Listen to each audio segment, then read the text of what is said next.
My name is Eleanor Vance. I am 66 years old, a retired librarian. And until that Tuesday afternoon, I believed I had already faced the worst life could throw at me. I lost my husband, Samuel, to a heart attack 8 years ago. I survived the loneliness of widowhood, the silence of a house built for two. I thought I understood grief. I was wrong. The day began like any other in Springwood, Michigan. I made my tea at 3 o'clock sharp, just as I always had, and set the cup on the small oak table by the window. Outside, the air was strangely heavy, like the sky was holding its breath. I heard the local station murmur about a storm system tracking northeast.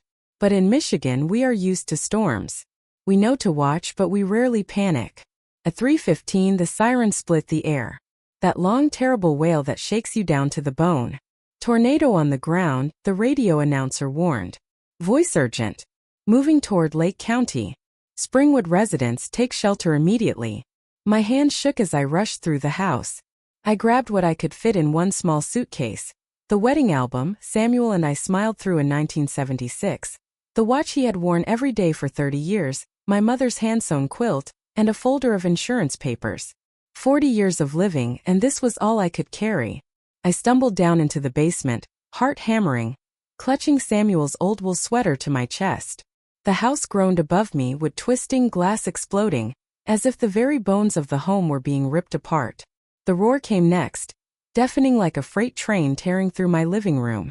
The ground trembled, and I pressed myself into the corner, praying it would hold. And then silence. Not peace, not calm, just the hollow emptiness that follows destruction. When I pushed open the basement door, the world I knew no longer existed. My kitchen table was gone. My roof was gone.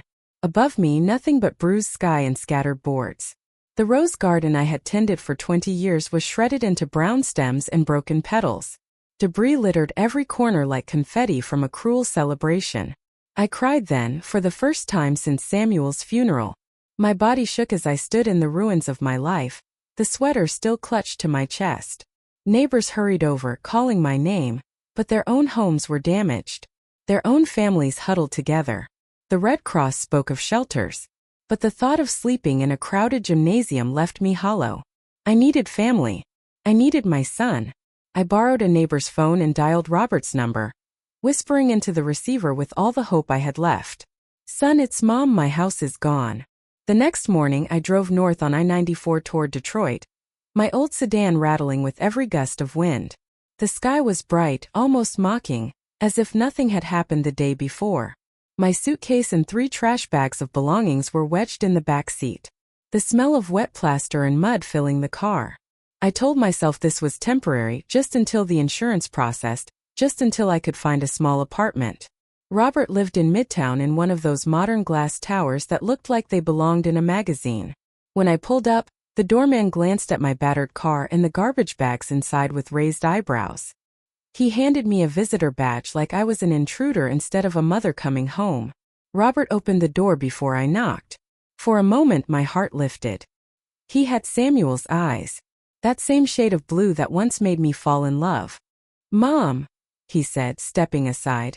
His tone was careful, measured like every word had been rehearsed. The apartment gleamed. White furniture, polished wood floors, art pieces that screamed money but not warmth. And then she appeared. Julia, 32, sleek ponytail, a silk blouse that probably cost more than my monthly pension. She smiled, but her eyes were cold. Eleanor, how awful about your house, she said, her gaze flicking to my trash bags on the floor. I sat on the edge of their perfect white sofa, terrified of leaving a stain. It's just temporary, I explained quickly, until the insurance comes through. I can help with meals, with laundry. I'll stay out of the way. Robert lowered himself into the armchair opposite me, not beside me. He folded his hands like he was conducting business. The thing is, Mom, Julia and I have been talking. We value our privacy here. This is our sanctuary. I blinked at him, certain I had misheard. Privacy? Robert, I lost everything yesterday. I don't need space. I need family. Julia leaned forward, her voice gentle but firm. The way you speak to a child. We just think you'd be more comfortable somewhere else. There are excellent extended stay hotels near the Renaissance Center. Very safe, very clean. They even have kitchenettes. My chest tightened. And how am I supposed to pay for that? The insurance money won't come for weeks. Robert shifted. I can give you a few hundred to get started. A few hundred? As if I were a stranger. As if decades of motherhood could be bought out with pocket change. I stood, knees aching, dignity shredded. So that's it, I whispered. Your mother doesn't belong in your sanctuary. Neither of them spoke. The silence was louder than the storm that had destroyed my home. I drove away from Midtown with my 3 trash bags rattling in the back seat and my heart heavier than any storm could make it. The city skyline glittered against the night sky, but to me it looked like a wall of glass keeping me out. I parked first near Jefferson Avenue, that dark stretch beneath the overpasses where delivery trucks roared and shadows lingered. It was hidden enough that no one looked twice at a battered sedan. The first night, I curled up in the driver's seat with Samuel's sweater draped over me. My neck stiffened, my legs cramped, and every sound, a car door slamming, footsteps echoing, made me jolt awake. I ate stale crackers from my purse, sipping from a water bottle that tasted faintly of rust. I told myself it was only for one night. Tomorrow Robert would call back, change his mind. But tomorrow came and nothing changed. By the second night, the air had turned damp and cold. I moved my car to a supermarket parking lot on the edge of Dearborn, hoping to disappear among the overnight trucks. I washed my face in the fluorescent-lit bathroom, avoiding my reflection. The woman in the mirror was hollow-eyed, hair tangled, shoulders slumped. I couldn't recognize the mother who once hosted birthday parties with balloons tied to every chair. On the third night, I woke at 2 a.m. with a stabbing pain in my back and tears already streaming down my face. I pressed my hands to my mouth so no one would hear me cry. I thought of Robert as a boy. The way he used to clutch my hand crossing the street. The way he begged for one more story before bed. Where had that boy gone? When had he become a man who turned his mother away, desperate for warmth? I rummaged through my purse. That's when I found it. A thin, faded business card tucked between receipts and expired coupons. The edges were soft from years of being carried. The ink smudged but still legible. Arthur Stone. Arthur, my first love. The boy who promised to build me a life beyond Springwood before college whisked him away. We lost touch, life pulling us in different directions. But I never threw away that card. Somehow, through marriages and funerals and decades of dust, it stayed with me. I stared at the old number printed beneath his name. My hand trembled as I traced the digits, wondering if they still connected to anything at all. Wondering if he was even alive. That night, alone in the cold silence of a parking lot, I held the card to my chest. For the first time since the tornado, I felt something dangerous. A hope. By the fourth morning, exhaustion had hollowed me out. My body ached from sleeping curled up in the front seat. My stomach cramped from gas station food, and my soul felt scraped raw. I stared at that faded business card in the pale light of dawn, debating with myself like a mad woman. What would I even say? Hi, Arthur. Remember me? I am homeless now. My pride screamed at me to throw the card away, to keep my last shred of dignity intact. But loneliness is louder than pride. And loneliness was all I had left.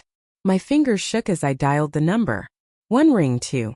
Then a voice steady, deep, touched with the gravel of age. Stone Development. Arthur speaking. I nearly dropped the phone. After 50 years, I knew that voice instantly. Arthur, it's Eleanor Vance. Well, it used to be Eleanor Clark. Silence for a heartbeat. I thought the line had gone dead. Then he whispered my name like it was both a question and a memory. Eleanor. The dam inside me broke. Words tumbled out in a rush. I am sorry to call you like this. My house in Springwood, it was destroyed in the tornado. I tried staying with my son in Detroit, but he didn't. My throat tightened. I don't have anywhere else to go. The drive north felt like entering another world. The city's gray concrete softened into quiet streets lined with tall maples turning gold. Arthur's SUV wound through West Side, finally stopping in front of a stone house that seemed to rise from the earth itself. It wasn't gaudy like the glass towers downtown. It was dignified, built of timber and limestone, with wide windows catching the afternoon light and a porch that wrapped around like open arms. I stepped out slowly, afraid my ruined shoes would stain the cobblestone drive. Arthur unloaded my 3 trash bags and the dented suitcase as if they were treasures. He carried Samuel's old toolbox under one arm like it belonged there. Inside, the house was warm in a way money can't always buy. Hardwood floors gleamed honey brown. Books filled shelves that stretched to the ceiling. Photographs dotted the walls, not glossy portraits, but snapshots of communities rebuilt, ribbon cuttings at schools, and workers smiling in front of new homes. "This is your company?" I asked, touching a framed newspaper clipping. "Stone redevelopment brings hope to Flint families." He nodded. "Started with one small project after a flood in '85. Grew bigger than I ever imagined. But it always came back to one thing. Helping people find home again." His eyes found mine. "Maybe I built all this waiting for you to walk through the door." We sat at a long oak table in his kitchen, sunlight spilling across polished counters. He grilled chicken with the ease of a man used to fending for himself. I hadn't had a real meal in days. When he set the plate in front of me, the smell alone made me cry. "I shouldn't have called," I said softly between bites. "I didn't want to be a burden." "Eleanor," he said, his voice steady, "you could never be a burden. You're the only unfinished chapter of my life." I looked down at my wrinkled hands, ashamed of the years etched into them. "I am not the girl you remember." He reached across the table, covered my hand with his. "No, you're better. You're real. You've lived. You've survived. And you're still standing." Something inside me shifted. For the first time since the tornado, I felt more than just loss. I felt possibility. When I rose to leave the kitchen, thanking him awkwardly, he stopped me at the hallway. "Stay here," he said. "As long as you need. No clocks, no limits. This house has been waiting for you." And in that moment I believed him. Days turned into weeks inside Arthur's house by the lake. And for the first time since the storm, I could breathe again. Mornings began with coffee on the porch, watching the water catch the light like shards of glass. Afternoons I spent in his library, curled in a chair with books I hadn't read since my days at the Springwood branch. Evenings I cooked roast chicken, stew, pies that filled the air with cinnamon, and Arthur ate every bite with a gratitude that lit his storm-gray eyes. He treated me not as a guest, not as a charity case, but as someone essential to his life. When he asked, almost casually one morning, "Would you ever consider making this permanent?" my heart skipped. I didn't answer then, but I carried the question with me like a secret flame. Then the phone rang. Robert's name flashed across the screen. My chest tightened. I hadn't spoken to him since the night he sent me away. I let it ring once, twice before answering. "Mom," he said, tone carefully measured. "I've been trying to reach you. Where are you?" "I am with a friend," I replied, keeping my voice steady. "A friend?" He hesitated. "Mrs. Peterson told me you weren't in the extended stay anymore. Who exactly are you staying with?" I looked around Arthur's warm kitchen. The bouquet of fresh lilies he'd bought that morning. The faint smell of cedar from the fireplace. Someone who doesn't see me as a burden. Silence stretched on the line. Then, "Mom, I think we should talk. Maybe you could stay in our guest room after all. Julia and I have been rethinking things." The words should have warmed me. Instead they chilled. Where was this sudden generosity when I was sleeping in a parking lot that weekend? Robert and Julia came to dinner. Julia carried a gift bag, candles wrapped in tissue. Her smile just a little too bright. At the table, Robert steered every conversation back to Arthur's business. "Real estate must be fascinating," he said, sipping his wine. "I work with insurance portfolios myself. Maybe we could explore some synergies." Arthur listened politely, but I saw the flicker in his jaw, the way his eyes cooled. He had dealt with men like Robert his entire career. He didn't need to say a word. The silence spoke volumes. Later, after they left, Arthur closed the door and turned to me. His voice was calm, but iron ran beneath it. "I know exactly what your son is after, Eleanor, and we need to decide how to handle it." The following week, Arthur told me he had invited Robert and Julia for another dinner. My stomach sank, but his eyes held steady. "It's time," he said simply. "We need clarity." They arrived dressed as though stepping into a boardroom, Robert in a tailored gray suit, Julia in a sleek black dress, diamonds winking at her ears. She handed me another gift bag, this time with gourmet chocolates. Just a small token, she said with sugary sweetness. I set it aside unopened. We ate roast beef in heavy silence. Robert tried small talk about traffic on the highway, about Detroit's real estate boom, but Arthur gave him nothing more than polite nods. When dessert plates were cleared, Arthur folded his hands on the table and spoke. I want to discuss Eleanor, he said evenly, and the way you've treated her. Robert's shoulders stiffened. I don't understand. You do. Arthur cut in, voice calm but unyielding. When she lost everything in Springwood, she came to you, her own son, and you turned her away. Julia's smile faltered. Robert flushed. We thought it would be better. Better for whom? Arthur's eyes sharpened. Certainly not for Eleanor. She slept in her car while you enjoyed your sanctuary. The silence was suffocating. I felt my pulse in my throat, but for once I didn't interrupt. I wanted to hear him say it all. Arthur leaned back slightly, his presence filling the room. Now suddenly, your interest in her well-being has returned. You ask about my business, my assets, my future. Let me be very clear. Eleanor doesn't need your approval, your conditions, or your protection. What she needs is love. And if you can't offer that, then you have no place here. Robert's voice rose, tinged with anger. Are you saying I don't care about my own mother? Arthur's reply was soft but devastating. I am saying you care more about what you think she might inherit than about her happiness. That isn't love, Robert. That's opportunism. Julia shifted uncomfortably, eyes darting between us. I finally spoke, my voice breaking but clear. The night of the tornado. I needed a son. You chose yourself. That's something I will never forget. The words hung heavy in the air. Robert's face twisted, torn between shame and fury. He shoved back his chair, muttering something about being insulted, and stormed toward the door. Julia followed, her heels clicking like gunshots across the tile. When the door slammed shut, the house was still again. And then my phone buzzed. A message from the Land Trust office in Springwood. The subject line read, Redevelopment Notice. The message on my phone made my hands tremble. It was from the Springwood Land Trust office. Redevelopment approved. Priority granted to displaced residents. Project overseen by Stone Redevelopment. I turned to Arthur, confusion and all washing over me. You didn't tell me. He met my eyes, calm but tender. I didn't want you to think this was pity. My firm won the bid fairly, but I made sure the plan honored the families who lost everything. That includes you, Eleanor. Your right to return is protected. Tears blurred my vision. The same man who had once promised me the world as a teenage boy was now giving me back a future I thought the tornado had erased. 6 months later, on a crisp October morning, I stood in Arthur's backyard overlooking Lake Huron. The garden was ablaze with autumn colors, crimson maples framing rows of white chairs. There was no grand choir, no cathedral, no crowd to impress, just a handful of people who mattered. Clara the housekeeper, Jonathan, Arthur's longtime business partner, and a minister who'd known Arthur since college. I wore a simple navy dress. Arthur wore a charcoal suit, his silver hair gleaming in the sunlight. When he took my hands, I felt 17 again, standing at the quarry with the boy who swore he'd come back for me. We exchanged vows with quiet voices.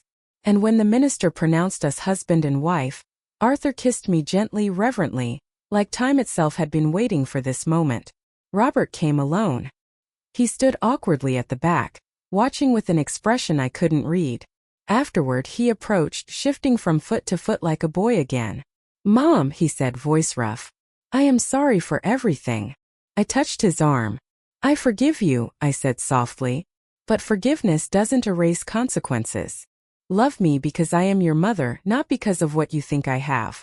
He nodded, eyes downcast. For once there was no argument, just silence. And maybe, just maybe, the beginning of something real. That night, Arthur and I sat on the porch, the lake glittering beneath the stars. I leaned against him, feeling his steady warmth, and spoke to myself as much as to him. The tornado took my house, my furniture, my rose garden, but it also stripped away illusions. It showed me who my son really was, and it brought me back to the man I was always meant to find. Sometimes destruction clears the ground for new foundations. I looked out at the water, heart steady, voice clear. At 66, I have learned this: you are never too old to rebuild. You are never too broken for love to find you again. When I look back now, I realize the tornado was only part of the storm.